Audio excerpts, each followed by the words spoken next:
Alhamdulillahirabbil alamin.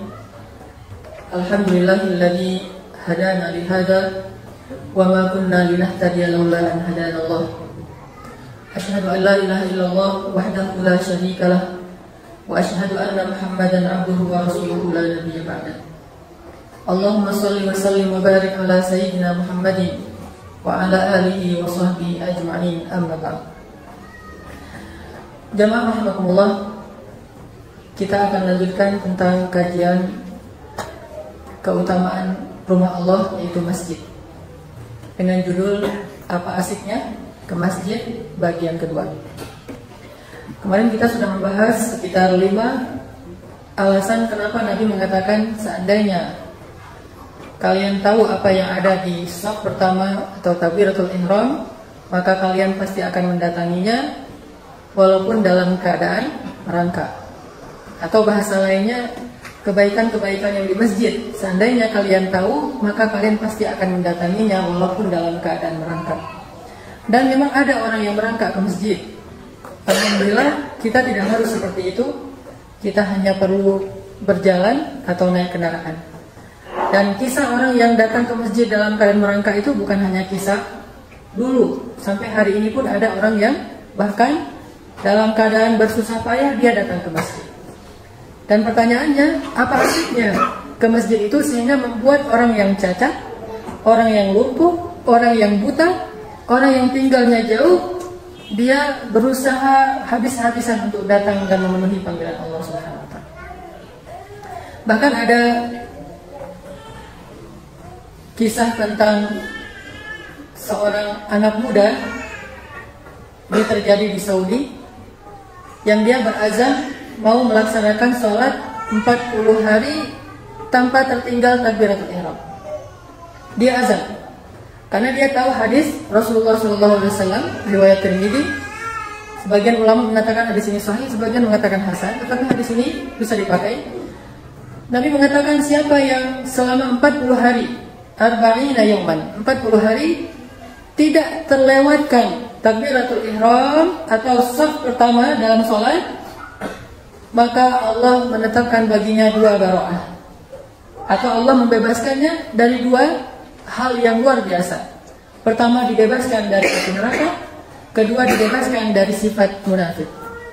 Jadi kalau ada orang yang selama 40 hari dia mampu menjaga sholat, bukan hanya berjamaah, tetapi juga di shaf pertama, bukan hanya shaf pertama, tetapi juga takbiratul ihram dia dapat bersama imam 40 hari, maka dia dibebaskan dari api neraka, bara'atun minan nar. Dan ini jaminan dari Allah melalui Rasulullah SAW. Apa yang kita katakan di akhir surat Ali Imran? Rabbana wa atina ma wa'adtana ala rusulika wa la tukhzina yawmal qiyamah innaka la tukhliful mi'ad. Allah gak pernah ingkar janji. Jadi kalau kita mau terbebas dari api neraka dan gak mungkin masuk api neraka, insya Allah caranya adalah belajar mendawamkan 40 hari sholat berjamaah dan tidak ketinggalan takbiratul ihram. Dan setelah itu insya Allah sholat berjamaah sudah akan jadi karakter, tidak lagi terasa berat. Dan yang kedua, akan dibebaskan dari bara'atun minan nifaq, akan dibebaskan dari sifat kemunafikan. Karena salah satu di antara ciri orang munafik itu sholat, tetapi sholatnya kusala, malas-malasan. Wa idza qamu ila sholati qamu kusala. Kalau mereka berdiri sholat, mereka berdiri dalam keadaan kusala, bukan kaslan, kusala, hampir tidak mau melakukannya. Jadi 40 hari kalau orang mukmin tidak pernah ketinggalan takbiratul ihram. Sedangkan orang munafik 40 hari ketinggalan takbiratul ihram melulu. Jadi kalau selama 40 hari kita nggak pernah dapat takbiratul ihram, itu masuk kategori kusala kata ulama. Sekali aja nggak dapat selama 40 hari. Apalagi kalau selama 40 hari nggak sholat berjamaah, kecuali sholat Jumat. Jangan pikir sholat Jumat itu sholat orang yang beriman. Bahkan orang munafik pun sholat Jumat. Baca surat Al-Jumu'ah ayat terakhir. Orang-orang munafik duduk dalam sholat Jumat, duduk di masjid dan mendengarkan khutbah, hanya dilalaikan dengan senda gurau, dilalaikan dengan berbagai macam perihal lain di luar khutbah. Kalau selama 40 hari ada orang yang nggak datang ke masjid sama sekali, atau selama 40 hari tidak mendapatkan takbiratul ihram saf pertama, maka diragukan dia termasuk orang-orang yang beriman. Diragukan itu. Bisa jadi dia adalah orang munafik. Kusala, sudah malas.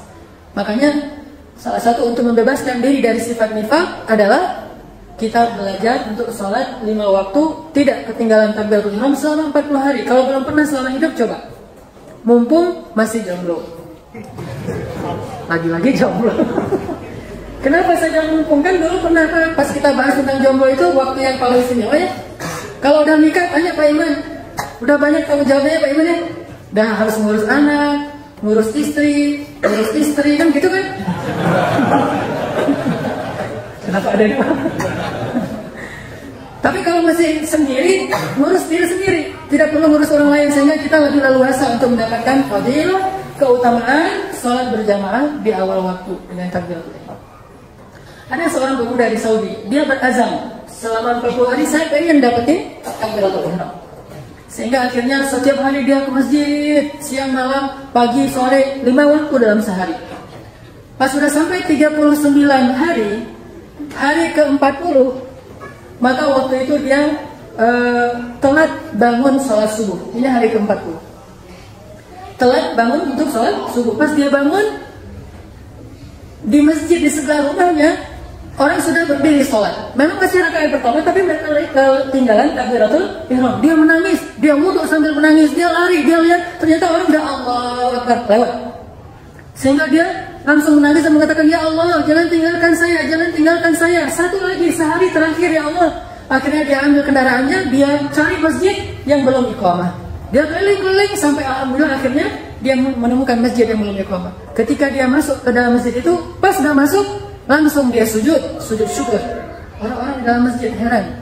Kenapa dia sujud syukur? Baru dapat lotre atau apa? Lalu orang bertanya, ya syabab, wahai anak muda, kenapa kamu sujud syukur? Kata dia, saya sudah 39 hari tidak ketinggalan takbiratul ihram. Hari ini hari ke-40 saya. Ternyata saya telat bangun karena saya capek banget. Akhirnya saya melewatkan takbiratul ihram di masjid dekat rumah saya. Saya cari dan alhamdulillah ketemu masjid ini yang iqamahnya agak lama ketimbang dengan masjid-masjid yang lain. Dan saya masuk, ternyata Allah belum meninggalkan saya dan saya merasa sangat bersyukur atas nikmat ini. Ini namanya hidayah, ini namanya anugerah dari Allah yang luar biasa kepada pemuda itu. Sehingga dia tuntas dapat 40 hari sholat berjamaah dan tidak ketinggalan takbiratul ihram. Sehingga dia dicatat oleh Allah minal mu'minin. Ulaika humul mu'minuna haqqa, mukmin yang sebenar-benarnya. Ini makanya kenapa disebut ada orang yang rela merangkak datang ke masjid. Ada orang yang ke masjid itu justru menjadi prioritas. Kalau orang menjadikan sholat sebagai prioritas, maka dia akan atur semua jadwal hidup dia itu mengikuti jadwal sholat. Ini bedanya yang menjadikan sholat prioritas dengan yang menjadikan pekerjaan prioritas. Kalau yang menjadikan pekerjaan prioritas, dia akan ikutkan waktu sholat kepada pekerjaan. Tapi kalau yang menjadikan sholat prioritas, dia akan menjadikan jadwal pekerjaannya itu mengikuti waktu sholat. Kalau ada janji, oh itu waktu sholat jangan jam segitu. Tapi kalau dia memprioritaskan pekerjaan, dia akan mengatakan hayya ala shalah, aduh saya ada janji. Kebalikannya. Nah di situ kita bisa menilai diri kita. Sebetulnya yang prioritas dalam hidup kita itu akhirat lebih prioritas dari dunia atau bukan? Hal yang sepele, tapi ini luar biasa pengaruhnya. Walaupun mungkin kita nggak bisa setiap hari kayak gitu. Dan ini bukan untuk nilai orang lain ya. Lagi-lagi hanya untuk menilai diri kita sendiri. Coba kita perhatikan, selama ini pernah nggak kita menjadikan waktu kerja kita itu mengikuti waktu sholat? Atau lebih sering mana? Dengan menjadikan waktu sholat yang harus mengikuti waktu jam kerja kita. Sama kayak ketika di Al-Azhar, dulu ada pertentangan antara profesor filsafat dengan profesor hadis. Soal mana lebih utama, melanjutkan kuliah atau sholat zuhur dulu. Ini di Al-Azhar. Kalau materi kuliah pas menjelang zuhur itu materi filsafat, maka profesornya bilang jangan sholat zuhur dulu, ilmu dulu. Karena ilmu sebelum amal. Padahal yang dipelajari tentang logika, tapi ya namanya juga ijtihad, ya kita hargai. Sehingga cuma bagusnya bukan hanya mengatakan demikian, tapi nanti setelah selesai kuliah benar-benar sholatnya berjamaah di musola kampus, tidak buyar sendiri-sendiri. Sedangkan kalau profesor hadis yang mengisi, maka beliau akan menyuruh kita bareng-bareng semuanya ke musola, karena Masjid Al-Azhar itu jauh dari kampus, harus jalan dulu ke musola kampus di dekat kantor dekan. Kemudian di situ kita sholat berjamaah lalu balik lagi ke kelas, sehingga kepotonglah jadwal kuliah sekitar 20 menit. Kata beliau itu lebih baik daripada kita memotong jadwal sholat untuk kuliah, lebih baik kita memotong jadwal kuliah untuk sholat. Ini hal-hal yang seperti ini menunjukkan mana yang lebih prioritas bagi kita. Nah, kalau seseorang tahu betapa berharganya berada di rumah Allah, maka dia akan memprioritaskan masjid daripada apapun dalam kehidupannya, kecuali sesuatu yang sifatnya uzur syar'i. Uzur syar'i itu macam-macam dan kita tahu fikihnya. Kemarin kita membahas kenapa asiknya ke masjid. Yang pertama adalah Allah itu menyimpan hidayah di masjid. Dan salah satu kisahnya itu adalah kisah seorang sahabat yang diikat di tiang masjid. Yang kedua, ini yang luar biasa sebetulnya, orang yang hatinya terikat di masjid, yang lalu lalang dari rumah ke masjid, kantor ke masjid, pasar ke masjid, jalan ke masjid, pokoknya masjid aja. Kalau kamu menyaksikan seorang laki-laki ya'tadul masajid, rajin ke masjid, maka Allah menjamin dia termasuk orang yang beriman. Gak semua orang yang mengaku beriman itu berarti beriman. Allah lah yang akan memilah-milah siapa yang sungguh-sungguh beriman dan siapa yang tidak. Dan salah satu syarat disebut orang yang beriman, ya'tadul masajid. Ya'tadul masajid itu sering kelihatan di masjid. Atau kalau kita anak muda nih yang sering mobilitasnya tinggi, sering di jalan, kita tahu banget di daerah ini mana masjid yang enak, di daerah itu mana masjid yang enak. Tahu di setiap tempat itu tahu masjid, seperti anak gaul tahu mana kafe-kafe yang bagus. Ada orang yang karena dia ya'tadu kuliner, ya'tadu kuliner itu pokoknya segala jenis makanan dia tahu yang paling enak tuh di mana. Oh, kalau misalnya mau makan bakso yang paling enak tuh ada tuh di belakang BIP. Saya juga baru tahu. Bakso yang enak tuh di belakang BIP. Terus kalau makan lontong padang yang enak, nah ini tanya saya, ada tuh di Pati Ukur setiap pagi dari jam 6. Itu yang paling enak di Bandung yang saya tahu. Kalau mau makan sate padang itu ada di Antapani. Mau makan misalnya apa di seluruh Bandung itu dia tahu banget, karena dia rajulun ya'tadu kuliner. Laki-laki yang hatinya terikat dengan kuliner, tahu banget gitu. Bukan satu jenis kuliner, segalanya dia tahu. Lo mau makan apa?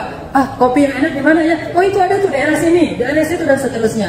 Nah, kalau ada orang yang ya'tadul masajid, dia seperti itu memperlakukan masjid. Kalau lewat jalan ini ada masjid yang enak di situ. Kalau lewat jalan itu ada masjid yang enak di situ. Enak di sini artinya suasananya nyaman, kemudian masjidnya juga makmur, kegiatannya juga dakwahnya luar biasa sehingga dia merasa nyaman salat di situ. Ini namanya ya'tadul masajid. Dan bukan hanya itu, ketika dia berada di masjid, dia merasa nyaman seperti dia berada di rumah. Karena kata Nabi, masjid itu adalah rumahnya orang yang beriman. Hadis hasan memang, tetapi ini seirama dengan hadis yang sahih. Masjid adalah rumahnya orang yang beriman. Maksudnya apa? Berada di masjid itu nyamannya sama seperti berada di rumah. Nah, ini gak semua orang bisa merasakan ini, sehingga dia seringkali merasa lebih betah di rumah ketimbang di masjid. Alhamdulillah nih, antum sudah merasa betah di Masjid Al-Latif. Dari sholat zuhur sampai asar sampai maghrib, ada yang kayak gitu, ada yang dari maghrib sampai isya, ada yang dari maghrib sampai subuh. Sering saya tahu banget ada beberapa di antara ikhwan di sini yang sering iktikaf di Masjid Al-Latif karena merasa nyaman berada di masjid. Dan ini menunjukkan bahwa mudah-mudahan itu ciri-ciri keimanan pada dirinya.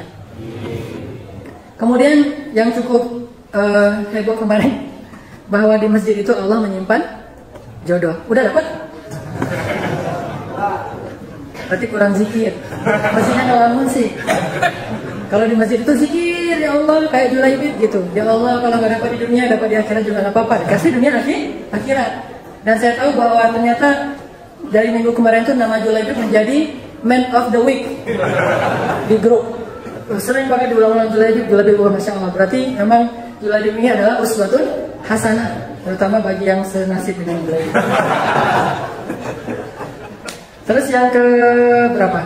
Yang keempat, Allah, ini tadi nggak dibahas sama Henry ya, bahwa di masjid itu Allah menyimpan kunci keluarga sakinah. Kenapa? Karena Rasulullah SAW kalau ada masalah sedikit langsung datang ke masjid. Walaupun nggak semua yang datang ke masjid itu karena ada masalah keluarga, tetapi salah satu solusi kalau ada masalah keluarga, datanglah ke masjid. Insya Allah Allah akan menyelesaikan masalah kita. Ini kemarin cerita rumah tangga Rasulullah SAW, dan saya membaca tentang judul pembahasan salah seorang ustaz tentang merakit bom waktu ya. Salah satu di antara isi pembahasannya itu luar biasa. Dan kita perlu tambahan wawasan sedikit bahwa tidak selalu rumah tangga orang soleh itu aman dari percekcokan. Semua rumah tangga, termasuk rumah tangga Nabi Ibrahim dengan Sarah dan Hajarnya, termasuk dengan rumah tangga Ismail. Bahkan Ismail menceraikan istri pertamanya kan? Masih ingat kisahnya? Istri pertamanya Ismail ini banyak ngeluh aja kerjaan. Sehingga suatu saat datanglah Ibrahim bertamu ke rumah mereka dan mungkin gak kenal. Assalamualaikum, waalaikumsalam. Saya cari Ismail, ada? Enggak, lagi ada di rumah. Gimana keadaan kalian? Ya ginilah keadaan kita mah, serba kekurangan. Ismail juga kerjanya nggak jelas. Terus rezeki kita seret apa, pokoknya ngeluh terus menerus. Dinasihati oleh Ibrahim, dibantah lagi. Dinasihati, dibantah lagi. Akhirnya Ibrahim bilang gini, ya udah kalau gitu nanti kalau Ismail pulang, titip salam dan bilang ke Ismail dia harus mengganti talang pintu rumahnya. Oh iya, ya. Pulang Ibrahim. Pas Ismail datang, dia bilang, tadi ada orang tua tuh, banyak ngomong apa segala macam. Kita apa? Nah gitulah, pokoknya ngeluh aja tentang Ibrahimnya. Ismail diam aja. Terus apa katanya? Dia nasihatin, tapi ya pokoknya dia pergi aja sambil menitipkan salam. Dan ada satu pesan yang saya juga nggak ngerti. Apa pesannya? Ya, kamu disuruh mengganti talang pintu rumahmu. Ditanya sama Ismail, tahukah kamu siapa dia? Dia adalah ayahku Ibrahim Khalilullah. Dan tahukah apa maksud mengganti talang pintu rumah? Aku disuruh untuk menceraikanmu dengan cara yang baik, sehingga diceraikanlah istri ini, dibawa pulang ke rumah orang tuanya, diberikan haknya. Kalau dalam bahasa Al-Quran disebut mut'ah, walaupun mut'ah ini beda dengan mut'ahnya Syiah. Kemudian Ismail menikah lagi dengan istri yang lebih solehah. Nah, artinya rumah tangga sesolehah Ismail atau rumah tangga Nabi Muhammad itu nggak sepi juga dari hal-hal yang indah seperti ini, nggak sepi tuh. Jadi kalau misalnya kita mendengar rumah tangga ustaz, misalnya ada percikan-percikan air gitu, nah itu artinya wajar, berarti udah mirip dengan rumah tangga Nabi. Ini lagi mencari kebenaran. Jangan diaminkan Pak, bahaya. Jadi pernah Aisyah lagi duduk dengan Nabi gitu, lagi mesra-mesraan, datang siapa istri Nabi yang diceraikan terus nggak mau? Saudah. Assalamualaikum, waalaikumsalam. Datanglah Saudah, duduk di samping Nabi. Jadi Nabi di tengah, Aisyah di sebelah kanan, Saudah di sebelah satunya lagi. Kemudian Aisyah masuk ke dalam ngambil kue, buatan sendiri loh, dia buat sendiri gitu. Ya Saudah ini silakan. Kenapa Aisyah senang dengan Saudah? Karena Saudah memberikan jatah malamnya untuk Aisyah, dan dia nggak harus dapat jatah malam. Sehingga Aisyah senang banget dengan Saudah ini. Jadi padahal beda geng muda dan geng tua, tapi senang. Ya Saudah makanlah. Jadi dibuat semacam halawah itu manisan, kue yang manis. Saudah bilang nggak mau, gitu. Ya Saudah ini saya buat sendiri, nggak mau pokoknya. Saudah lagi godain Aisyah. Ya Saudah, kalau kamu nggak makan nih saya lemparin nih tepung-tepung ke wajah kamu. Pokoknya nggak mau. Akhirnya dilemparin, bener diambil sama Aisyah, lemparin. Wajah Saudah sampai putih semuanya. Akhirnya setelah sudah selesai dilemparin, Nabi mengangkat lututnya dan meletakkan di atas paha Aisyah. Nabi itu orang yang kuat ya, jadi ditahan pakai lutut kayak gini. Terus lutut Nabi yang tadi di atas pahanya Saudah diangkat, dilepaskan sehingga Saudah jadi bebas. Aisyah ditahan pakai kaki yang sebelah, ditahan gini jadi nggak bisa gerak. Terus kata Nabi ke Saudah, balas gitu maksudnya. Dibalas oleh Saudah. Akhirnya Saudah ngambil tepung yang sama, lemparin Aisyah. Dua-duanya belepotan jadi putih.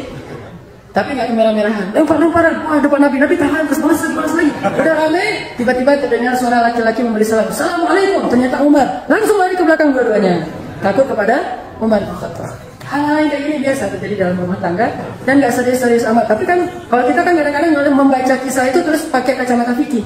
Mubazir atau ustaz itu dibahas. Kadang-kadang kita membaca kisah tapi pakai bahasa fikih. Makanya saya bilang di grup itu ada bahasa fikih, ada bahasa dakwah, ada bahasa kisah macam-macam. Jadi jangan semuanya dilihat dari sisi akidah, berarti antara sesat dengan mendapat petunjuk. Itu syirik, itu yang wahid. Kalau semuanya diakidahin, hormat bendera, syirik itu karena dilihat dari sudut pandang akidah. Pancasila, berhala itu karena ngelihat dari sudut pandang akidah. Enggak segalanya itu babnya cuma bab akidah. Islam itu luas, akidah, ibadah, muamalah, dakwah, jihad dan seterusnya. Jadi lihatlah dia dengan konteksnya masing-masing. Jadi kisah yang tadi kita kan nggak melihat langsung, bisa jadi tepung itu dikumpulin lagi, dimakan sama Nabi. Kan Nabi bukan orang yang mubazir, tapi jangan lempar-lemparan tepung, kok gitu-gitu amat, orang yang mubazir segala macam. Enggak, jangan membahasnya dari sudut pandang fikih, ambil pelajarannya.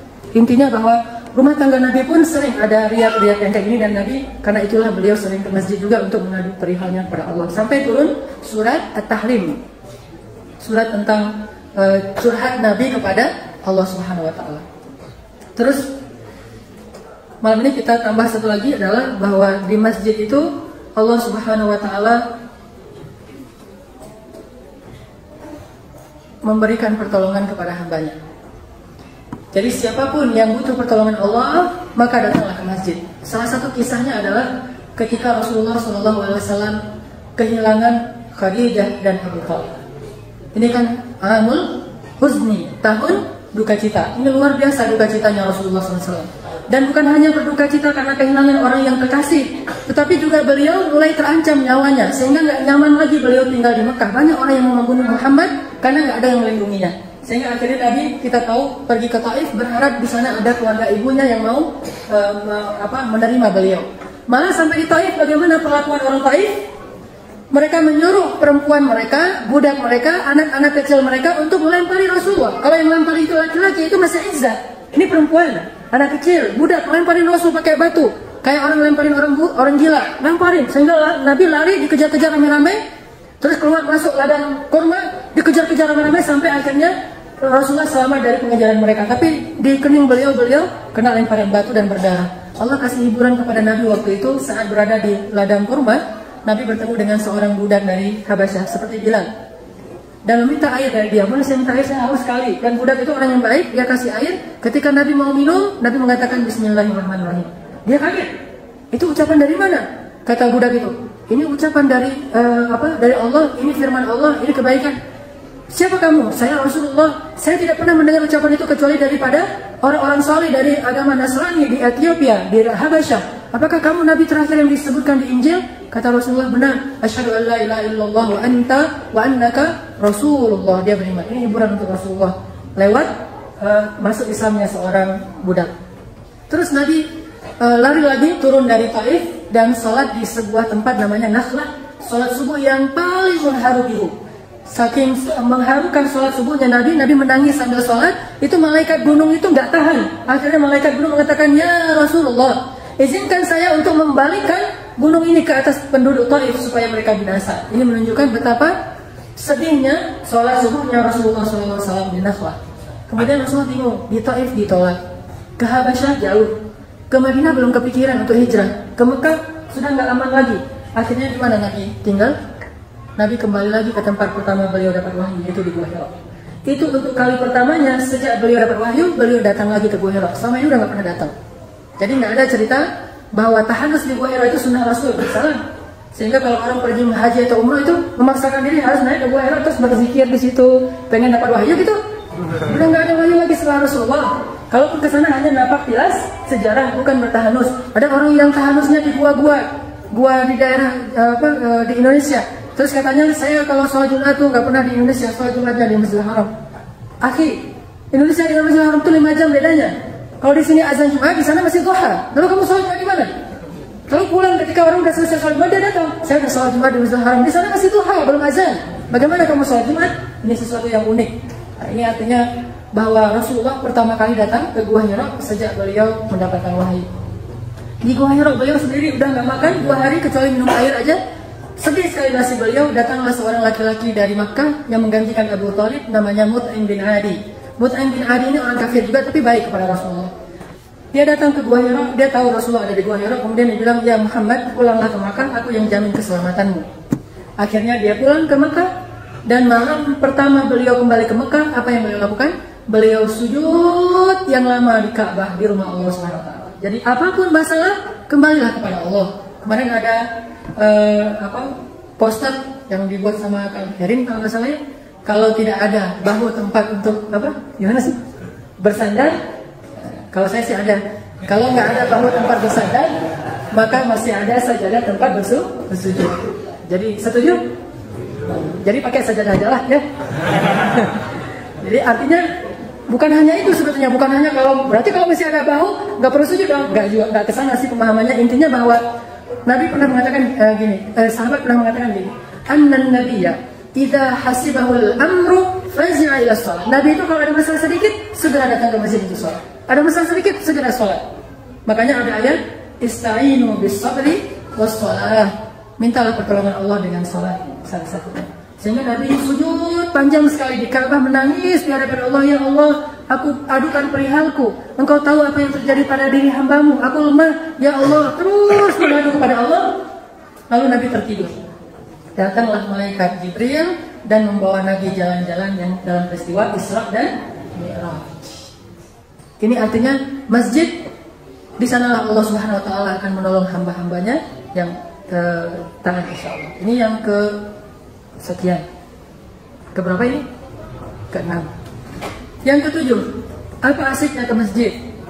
Bahwa Allah Subhanahu wa taala menyediakan ampunan dan menerima taubat bagi orang yang datang ke rumahnya, ke masjid. Ada kisah. Nabi lagi sholat jamaah di Masjid Nabawi. Tiba-tiba datanglah seorang laki-laki, selesai sholat jamaah, sholat asar waktu itu. Habis sholat asar berjamaah, datang seorang laki-laki dan langsung bersimpuh di hadapan Nabi dan menangis. Ini anak muda nih. Dia menangis sekeras-kerasnya di hadapan Nabi. Ya Rasulullah, halaktu, ya Rasulullah, halaktu. Ma'ahlakaka, kata Rasulullah. Ya Rasulullah, saya celaka, kata dia. Rasulullah bilang, apa yang membuat kamu celaka? Kata dia, saya telah berzina. Rasulullah bertanya, apakah kamu serius? Ya Rasulullah, saya celaka, tegakkan had, hudud, hukum Allah kepada saya. Rasulullah, saya sudah berzina. Rasulullah mengatakan, apakah kamu tadi ikut sholat asar bersama kami? Kata dia, ya Rasulullah, dari takbiratul ihram, ya Rasulullah, sholat pertama, ya Rasulullah, berbahagialah, Allah telah menghapuskan seluruh dosa-dosa. Sholat asar berjamaah. Dan lagi-lagi saya belum membaca syarah yang lengkap tentang fikih, karena ini babnya kalau dibawa ke fikih, loh kenapa nggak ditegakkan syariat dengan cara dicampur dan seterusnya? Mungkin Allah alam apa yang terjadi setelahnya. Yang jelas kata Nabi, berbahagialah bahwa Allah telah mengampuni dosa-dosamu. Lalu turunlah ayat tentang ampunan dosa bagi orang-orang yang melaksanakan ibadah sholat. Dan dia bertanya, ya Rasulullah, apakah ayat itu untuk saya? Kata Rasulullah, tidak, ayat itu untukmu dan untuk semua orang yang sepertimu. Untukmu dan untuk semua orang yang sepertimu, yang banyak berbuat dosa, kemudian dia datang kepada Allah dan dia ingin membersihkan diri, maka Allah Subhanahu wa taala pasti akan mengampuni dosa-dosanya. Wa in zana ya Rasulullah, walaupun dia berzina ya Rasulullah, kata Nabi, wa in zana, walaupun dia berzina. Kata sahabat, walaupun dia berzina. Luar biasa. Masjid, tidak ada tempat yang lain lebih luar biasa daripada masjid. Makanya salat asar, salat isya, salat subuh, memang kalau kita urutkan subuh, kemudian asar, kemudian isya, kemudian maghrib, kemudian zuhur. Ini semuanya adalah salat-salat yang luar biasa di mata Allah SWT. Dan kita tahu juga hadisnya, Nabi pernah mengatakan, bagaimana pendapat kalian jika di samping rumah kalian itu ada sungai yang jernih, yang airnya mengalir, dan setiap hari kalian mandi 5 kali di sana? Apakah masih tersisa kotoran di tubuh kalian? Kata Nabi, kata sahabat, tentu tidak ya Rasulullah. Kalau mandi setiap hari 5 kali di sungai itu pasti akan bersih. Kata Nabi, begitulah bersihnya orang yang sehari 5 kali datang ke rumah Allah Subhanahu wa taala. Ini luar biasanya datang ke masjid. Allah sediakan ampunan dosa bagi mereka. Kemudian yang ke-8, Allah Subhanahu wa taala memberikan rezeki di masjid. Bagaimana caranya? Apakah berdagang? Justru berdagang di dalam masjid akan menghilangkan keberkahan dari rezeki. Ada 2 yang menghilangkan keberkahan dalam rezeki yang halal. Rezekinya halal tapi nggak berkah. Ada 2. 1, berdagang di dalam masjid halal tapi tidak berkah. Jadi jangan berpikir barang hasil dagangan, rezeki dari hasil dagangan dalam masjid itu haram. Enggak, itu halal cuma tidak berkah. Yang kedua, rezeki yang halal tapi tidak berkah, berdagang dengan bersumpah tapi sumpahnya benar. Demi Allah, ini saya beli dari tangan pertama. Demi Allah, ini masih bagus. Demi Allah, ini matangnya di pohon. Demi Allah. Tapi benar, dia nggak berdusta. Maka dia baik, rezekinya boleh diambil, cuma tidak ada keberkahan. 2 rezeki yang halal tapi tidak berkah, berdagang di dalam masjid, dan berdagang dengan sumpah walaupun sumpahnya benar. Apalagi kalau sumpahnya dusta. Lalu bagaimana rezeki kok ada di dalam masjid? Jadi salah satu yang mengundang rezeki Allah Subhanahu wa taala kepada kita adalah ketika kita rajin ke masjid. Salah satunya terjadi pada seorang sahabat yang sangat terkenal miskin, Abu Hurairah. Abu Hurairah udah beberapa hari nggak makan. Bagi sahabat yang ahlus sufa ini, berhari-hari nggak makan itu udah biasa. Berhari-hari nggak makan, cuma minum air putih aja. Mirip saya ketika saya di Mesir, kayak gitu. Berhari-hari nggak makan. Tapi giliran banyak duit, saya makan sehari 3 kali di restoran. Kalau lagi nggak ada duit, itu minum air putih. Kalau di Mesir kan nggak dimasak air ya. Air yang dimasak itu cuma Indonesia Malaysia loh. Kalau kita ke Arab kan nggak ada cerita masak air kan. Orang Arab udah bingung, kamu ngapain masak air? Nah biar ini nggak ada masak air, langsung dari keran minum. Nah sehari minum air aja, nggak makan apa-apa. Kalaupun ada kurma yang udah kering banget, saking nggak ada apa-apa. Nah pernah Abu Hurairah kayak gitu tuh. Minum air aja nggak makan, akhirnya lemah. Dia datang ke masjid, meringkuk di Raudhah, yang kalau sekarang udah jadi Raudhah, mihrabnya Nabi, meringkuk di situ, tapi arahnya itu kayak orang sujud, tapi arahnya nggak ke kiblat, miring gitu, nyerong nggak ke arah kiblat, meringkuk gitu kayak tukang becak lagi kedinginan, dia meringkuk di situ.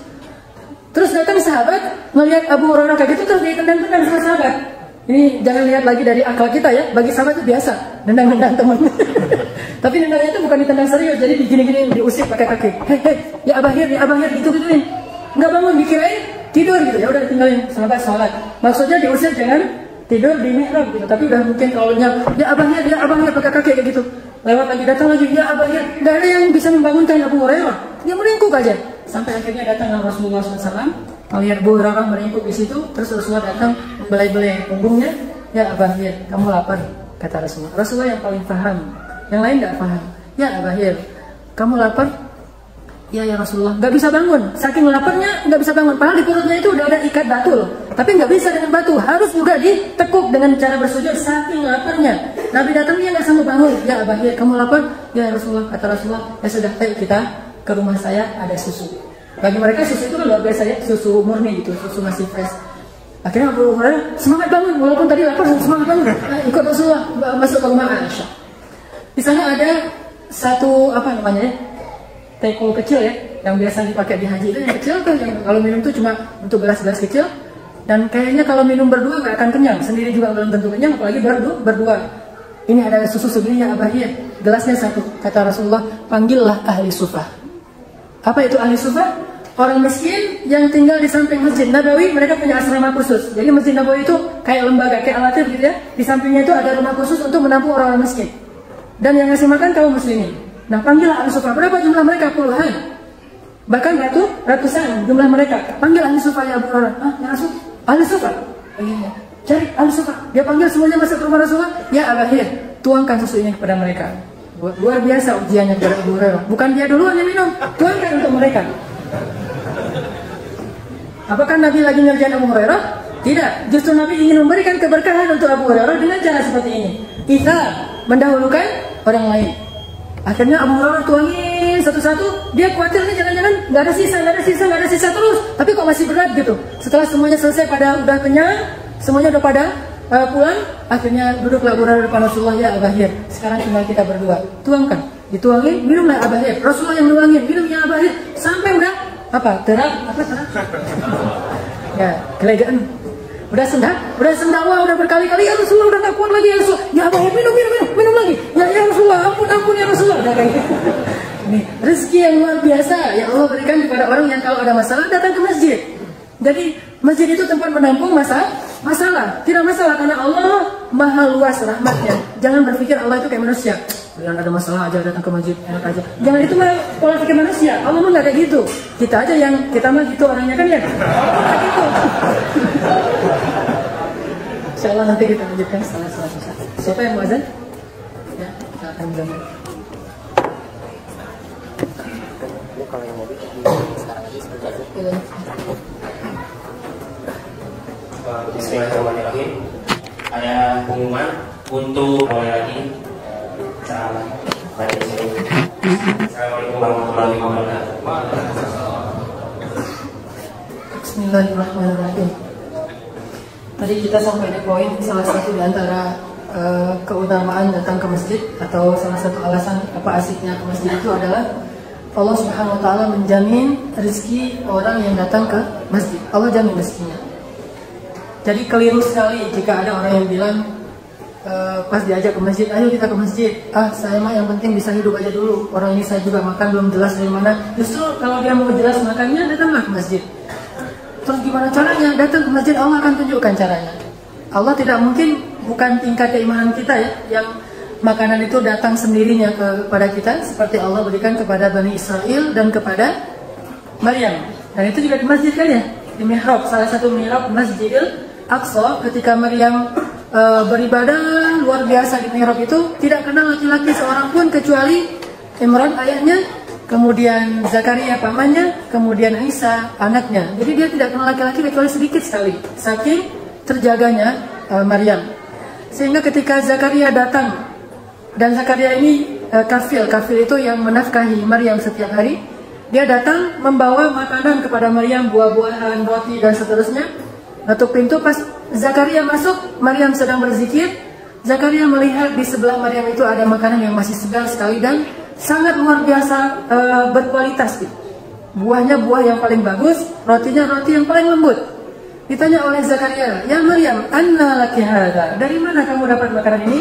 Huwa min indillah, dari Allah Subhanahu wa taala. Jadi, kalau orang yakin bahwa Allah lah yang memberi rezeki, maka kalau cara yang paling baik mendapatkan rezeki itu datanglah ke rumah Allah.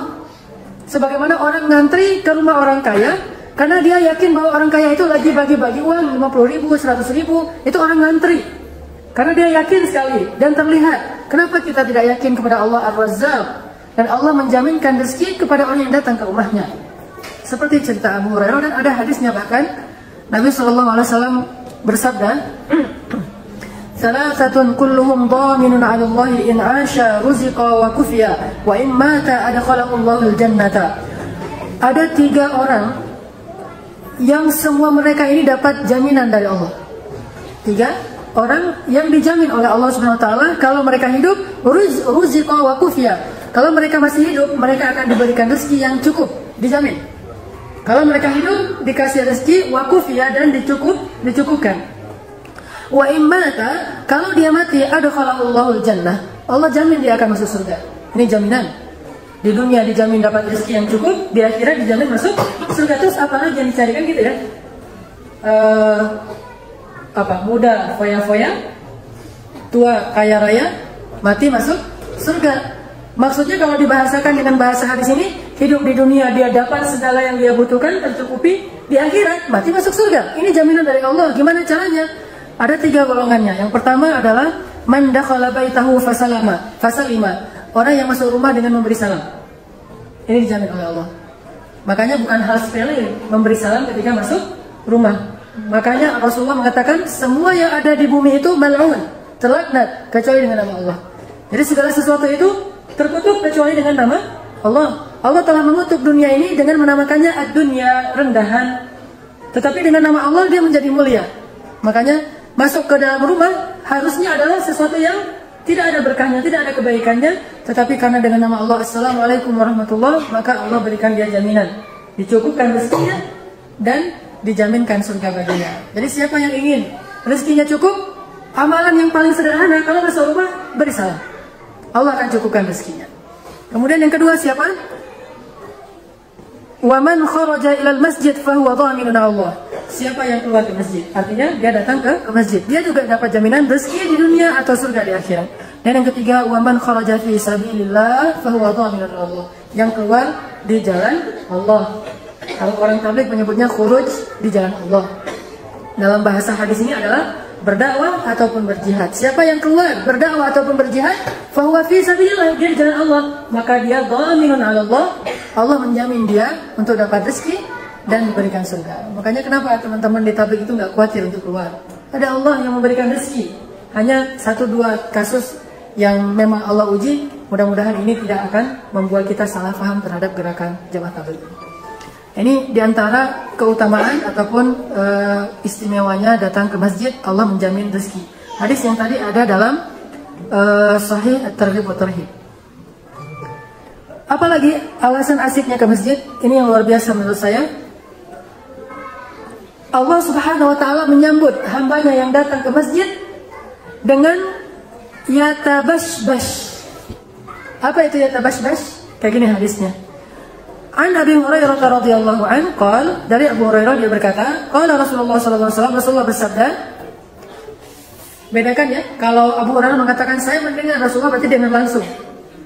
Atau Rasulullah mengabarkan kepada saya berarti Rasulullah sedang menceritakan. Tapi kalau dari Abu Hurairah Rasulullah bersabda, berarti Abu Hurairah nggak dengan langsung dari Rasulullah, dengannya dari sahabat, cuma nggak perlu sebut lagi namanya karena sesama sahabat ini udah udul, udah diyakini pasti sahih. Jadi nggak ada cerita antar sahabat disebut dulu dari Abu Hurairah kepada Ibnu Abbas kepada Ibnu Mas'ud, itu nggak perlu, satu aja cukup di antara sahabat.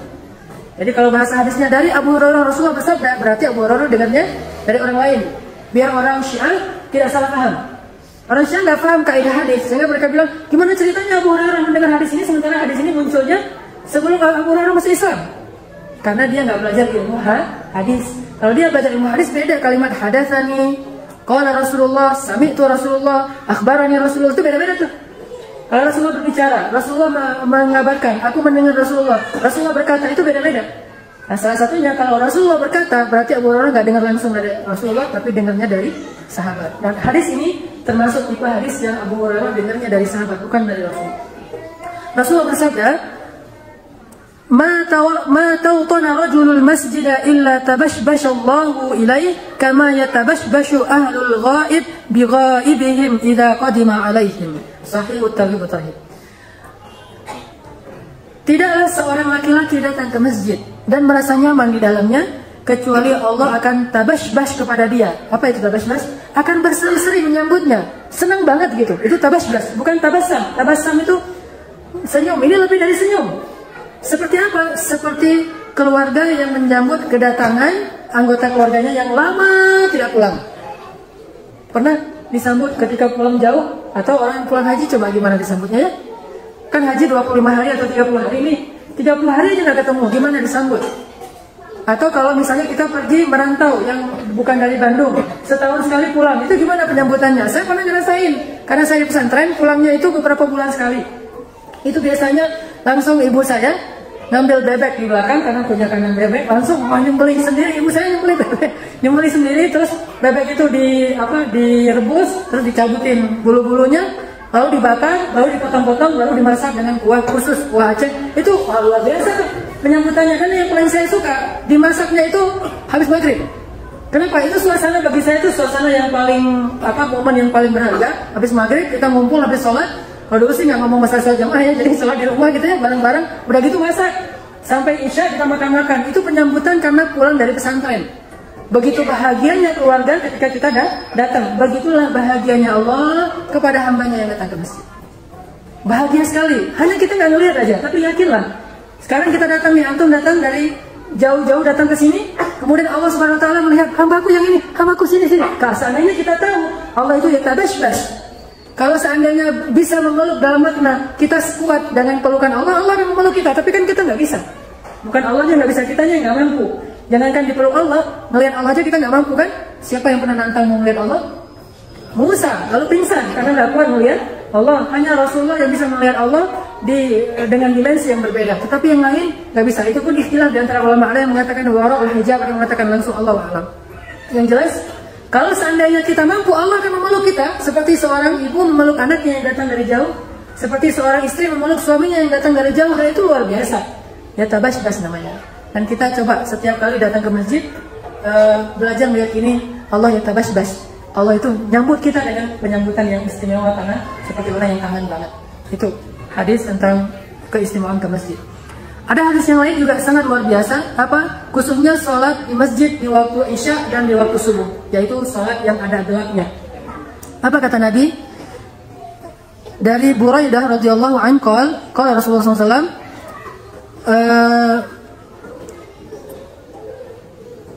Bushra al-masyaina fil zulmi ila al-masajid bin nur tam yaum al-qiyamah.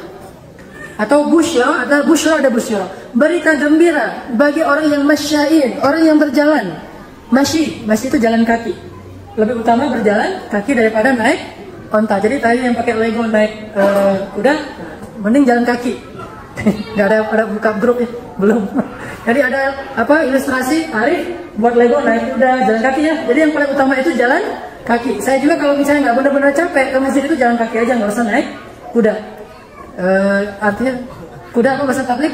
Motor. Kalau mobil onta. Ini bahasa zaman tablik.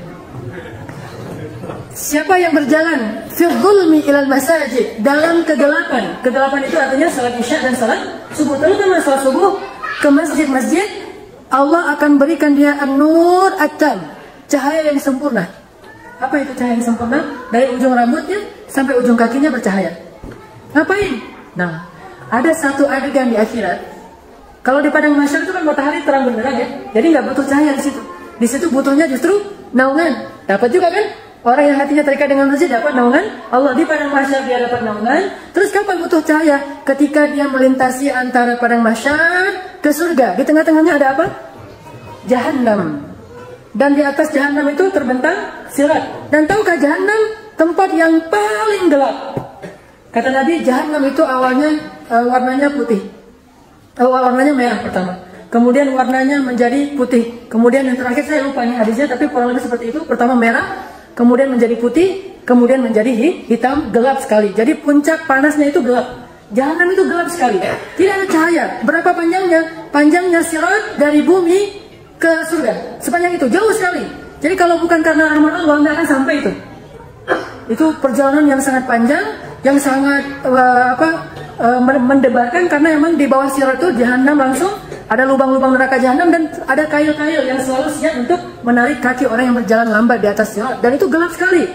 Sirat yang begitu kecilnya berjalan dalam kegelapan sekian ribu tahun, bagaimana mungkin akan selamat kalau nggak punya cahaya? Makanya di surat Al-Hadid itu Allah ceritakan bagaimana orang-orang munafik itu kehilangan cahaya nanti di atas sirat. Lalu mereka cari teman-temannya orang beriman. Jadi dari kejauhan tuh kelihatan ada bintang, itu orang beriman, seperti bintang gemintang. Dia kejar orang yang beriman, apa kata mereka? Unzuruna naqtabis min nurikum. Yawma yaqulul munafiquna wal munafiqat. Orang munafik yang malas ke masjid. Berkatalah orang munafik laki-laki dan perempuan, lilladzina amanu, kepada orang yang beriman, unzuruna naqtabis min nurikum. Tunggu kami, kami nggak bisa jalan, supaya kami dapat cahaya dari kalian. Jadi mereka nedeng cahaya kepada orang yang beriman. Orang beriman lewat. Kenapa? Karena ketika orang beriman berhenti, malaikat berkata kepada orang munafik, pergi kamu, diusir sama malaikat.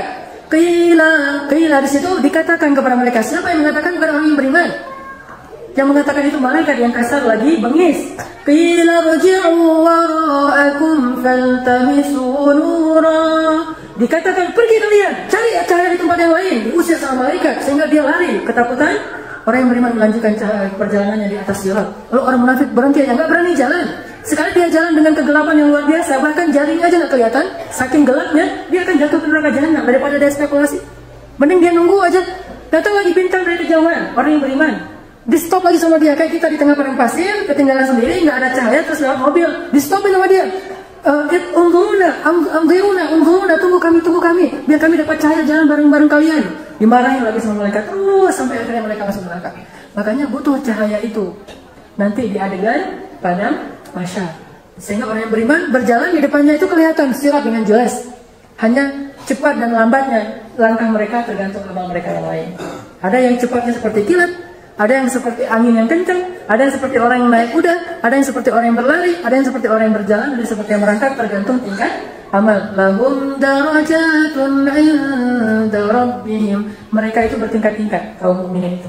Tapi semuanya dikasih cahaya nur tam, cahaya yang sempurna dari ujung rambutnya sampai ujung kakinya. Dia jalan dan melihat jalannya dengan jelas. Ketika jalan itu ada bahaya, dia berhenti. Ada kail-kail yang mengaitkan kaki yang di atasnya, dia berhenti, dia lanjutkan lagi, dia berhenti. Dan itu panjang sekali perjalanannya. Para anbiya di mana? Para anbiya sudah tidak bisa memberi syafaat di situ. Mereka ada di ujung sirat sambil mengatakan apa? Salim, Allahumma salim, salim, Allahumma salim, salim. Ya Allah, selamatkan, selamatkan. Nabi menangis di ujung sirat menunggu umatnya. Beliau udah di sana, nggak masuk surga dulu. Membukakan pintu surga, kaum muslimin masuk. Pertama adalah Abu Bakar As-Siddiq. Tapi Nabi masuk kan? Tidak. Nabi balik lagi hanya untuk membuka pintu surga. Kenapa? Pintu surga tidak dibuka kecuali oleh Rasulullah SAW. Malaikat penjaga surga bukan cuma satu, walaupun namanya ketuaan, tapi ada banyak malaikat penjaga surga. Di setiap pintu itu dijaga oleh malaikat. Datanglah Rasulullah meminta, bukakan surga. Kamu siapa? Ana Muhammad Rasulullah. Oh, kami tidak diizinkan membuka surga kecuali dengan namamu. Akhirnya dibukakan surga. Setelah dibukakan, masuklah orang-orang soleh, terutama Abu Bakar. Setelah itu Rasulullah akan balik lagi di belakang, menunggu kita di ujung sirat dan mengatakan Allahumma salim salim sampai akhir umat Islam.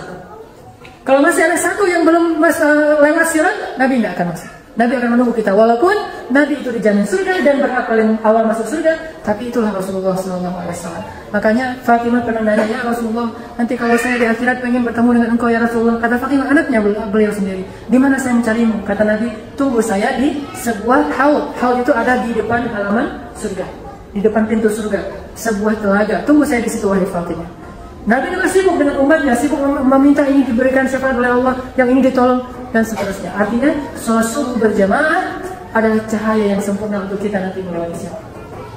Orang yang nggak pernah sholat subuh berjamaah dalam 40 hari, maka dia akan berdiri dan menunggu datangnya bintang-bintang orang yang beriman. Dia stop, tapi dimarahi oleh malaikat, dia ketakutan. Yang pernah umrah tahu bagaimana rasanya dimarahi sama askar? Saya karena sering umrah, sering dimarahi sama askar. Saya bawa jamaah saya, haji, gitu-gituin sama askar. Akhirnya mundur lagi, datang lagi pengen cium Hajar Aswad, diusir-usir lagi. Datang lagi sama istri saya pengen sholat, kan di Masjidil Haram itu pengen rasanya sholat yang romantis ya. Gimana sholat romantis? Sholat bareng istri. Nah makanya sebelum kita umroh backpacker, nikah lah. Mudah-mudahan nanti saya akan tunjukkan spot sholat yang boleh sama istri, yang lain nggak boleh. Ada satu spot yang kecil sekali, di situ boleh sholat berdampingan dengan istri kita. Dan saya pernah sholat kayak gitu, di sebelah saya istri saya. Allahu Akbar, ada istri sebelah kan enak banget tuh. Biasanya kan sholat istri saya gimana, minta keluarnya gimana atau apa ini. Di sebelah kita ada istri, ada di Masjidil Haram. Tapi di tempat lain akan diusir-usir. Ya, haji. Di situ ditanya, zauj gitu. Suami, ya saya suaminya. Biar di situ, nggak akan diusir. Artinya bahwa ngerasain gimana rasanya diusir, gimana rasanya dibentak, gimana rasanya ditarik di keluar antrian, kan itu sering terjadi, apalagi kalau kita ke Arab biasa kayak gitu. Bagaimana kalau yang membentak dan yang mengusir itu malaikat syadidun, syidadun, ghiladun, malaikat yang keras lagi kasar, nggak ada cerita kasihan. Kalau dia tahu ini manusia yang nggak punya cahaya, ini berarti orang munafik. Karena orang kafir udah selesai, udah nggak lewatin sirat, mereka langsung masuk neraka. Ini orang munafik nih, yang lewatin sirat, malaikat marah sekali kepada orang munafik. Lebih daripada marahnya umat kepada orang munafik. Makanya mudah-mudahan cahaya diberikan kepada kita, karena kita sholat ke masjid di waktu isya dan terutama di waktu subuh.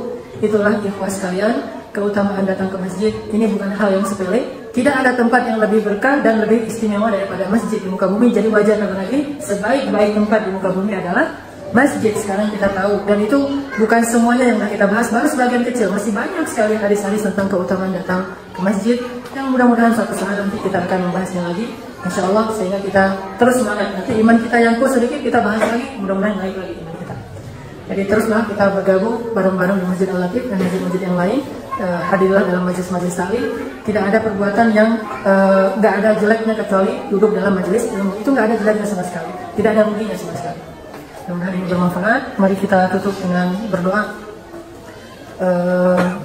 Selalu minimal setiap minggu sekali kita doa bareng-bareng untuk saudara-saudara kita yang ada di Gaza, Palestina, terutama Mesir.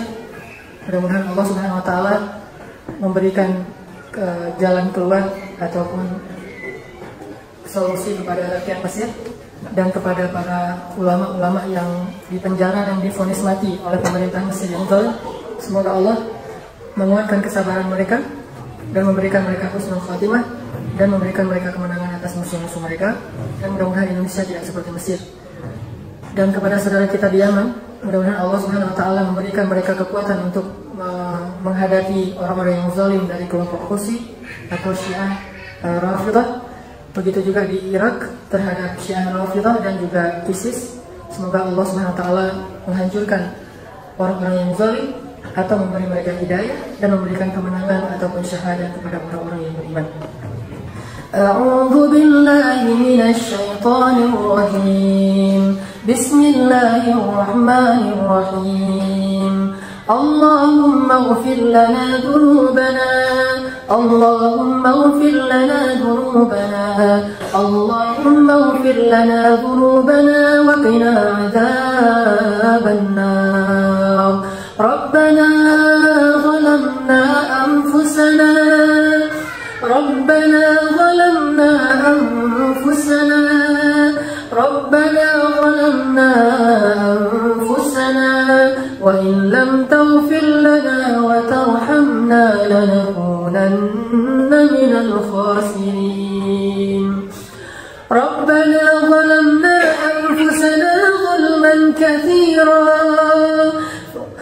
فإن لم تغفر لنا فمن يغفر الذنوب إلا أنت فاغفر لنا مغفرة من عندك وارحمنا إنك أنت الغفور الرحيم يا غفار يا غفار يا غفار اغفر لنا يا غفار يا عفو فاعف عنا يا الله يا تواب تب علينا يا تواب تب علينا توبة نصوحا يا تواب ربنا اغفر لنا ولوالدينا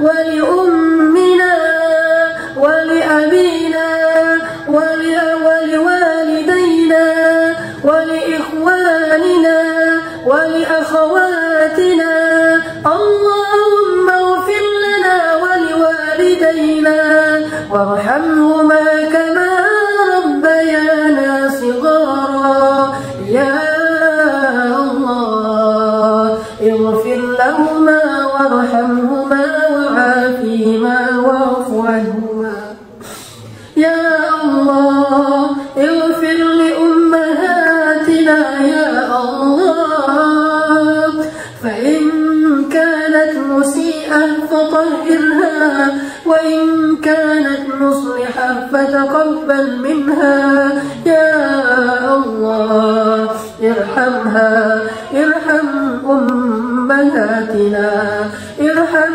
آباءنا ارحم والدينا ارحمهما كما ربيانا صغارا اللهم إنا نسألك رضاك والجنة ونعوذ بك من سخطك والنار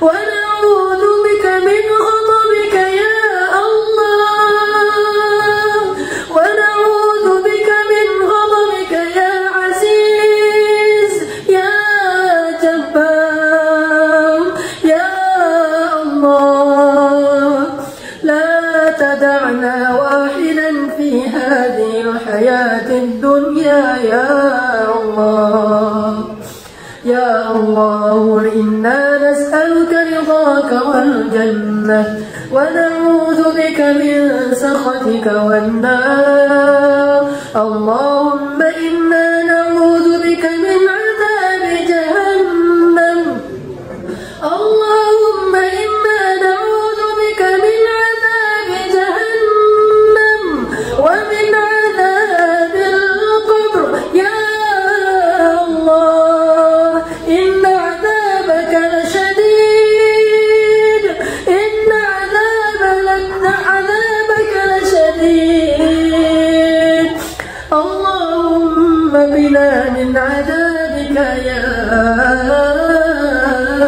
الله اللهم إنا نسألك الهدى والتقى والعفاف والغنى اللهم إنا نسألك الهدى والتقى والعفاف والغنى اللهم أتمم لنا نورنا ربنا أتمم لنا نورنا ربنا أتمم لنا نورنا يا الله أتمم لنا نورنا عند صراطك يا الله اللهم ربنا آتنا من لدنك رحمة وهيئ لنا من أمرنا رشدا واجعل لنا من كل ضيق مخرجا ومن كل هم فرجا ومن كل عسر يسرا اللهم إنا ضعفاء يا الله فقونا يا قوي إنا فقراء يا الله فأغننا يا غني يا الله قصدنا قصدناك يا ربنا. اللهم انصر الإسلام والمسلمين. اللهم انصر الإسلام والمسلمين. اللهم انصر المسلمين في فلسطين. اللهم انصر المسلمين في مصر. اللهم انصر المسلمين في العراق. اللهم انصر المسلمين في سوريا. اللهم انصر المسلمين المستضعفين المظلومين في ميانمار.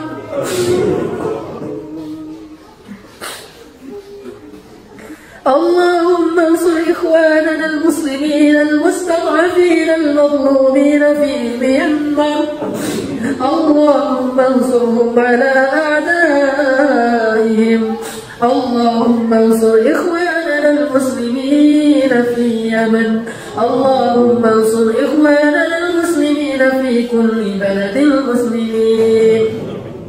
اللهم اجعل هذا البلد آمنا وارزق أهله من الثمرات من آمن منهم بالله واليوم الآخر. اللهم تقبل منا يا الله.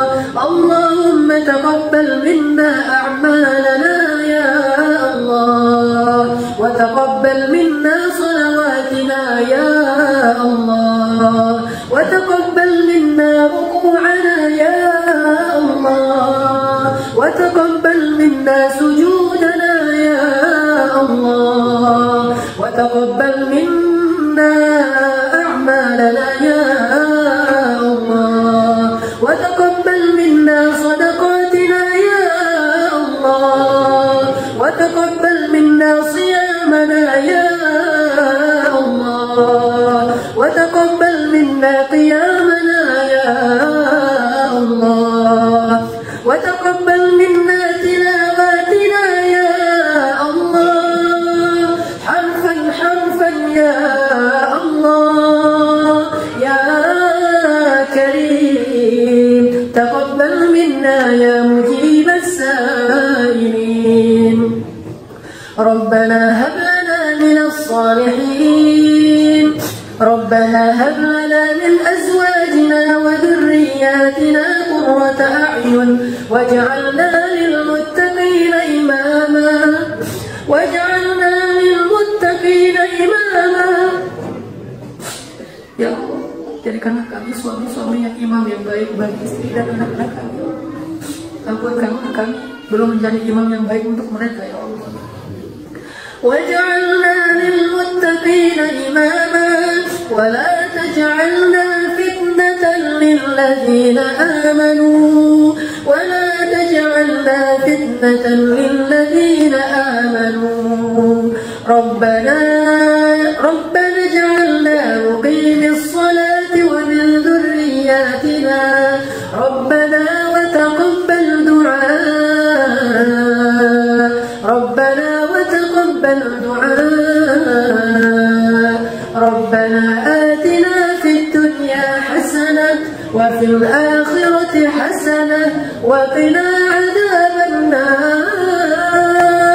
وقنا عذاب النار يا عزيز يا غفار.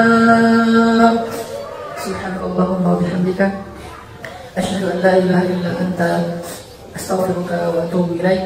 والسلام عليكم ورحمة الله وبركاته.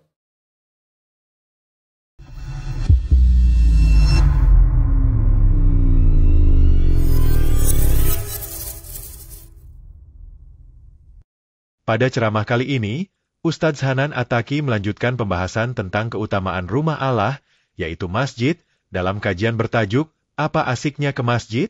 Bagian kedua. Ustadz Hanan mengingatkan kembali bahwa Nabi Muhammad SAW pernah menyampaikan betapa besarnya keutamaan yang didapatkan oleh seseorang yang datang ke masjid, khususnya di saf pertama atau saat takbiratul ihram. Nabi bahkan mengatakan bahwa jika umat muslim tahu tentang pahala yang ada di sana, mereka akan datang ke masjid walaupun dalam keadaan merangkak. Hal ini mengajarkan kepada kita betapa pentingnya untuk selalu menyempatkan diri datang ke masjid, bahkan jika harus berjuang keras sekalipun. Ustadz Hanan kemudian berbagi cerita tentang seseorang yang datang ke masjid dengan penuh kesulitan, bahkan ada yang datang dengan keadaan cacat atau dalam kondisi tubuh yang lemah. Ini menggambarkan betapa besar dorongan untuk menunaikan ibadah di masjid. Dalam ceramah ini, Ustadz juga menceritakan kisah inspiratif seorang anak muda di Saudi yang bertekad untuk melaksanakan salat 40 hari berturut-turut tanpa tertinggal takbiratul ihram. Anak muda tersebut dengan sengaja mengumandangkan azan setiap hari, karena dia sangat paham tentang hadits Rasulullah Shallallahu Alaihi Wasallam yang mengingatkan umat tentang keutamaan salat berjamaah dan saf pertama. Pesan utama yang disampaikan oleh Ustadz Hanan adalah pentingnya kesungguhan dan keikhlasan dalam beribadah, terutama ketika berkaitan dengan salat berjamaah di masjid. Beliau mendorong kita semua untuk memperbaiki niat dan meningkatkan kualitas ibadah, tidak hanya hadir di masjid, tetapi juga mengupayakan diri agar bisa berada di posisi yang terbaik, yaitu saf pertama. Dengan begitu, setiap langkah menuju masjid menjadi ladang pahala dan cara untuk mendekatkan diri kepada Allah Subhanahu wa Ta'ala.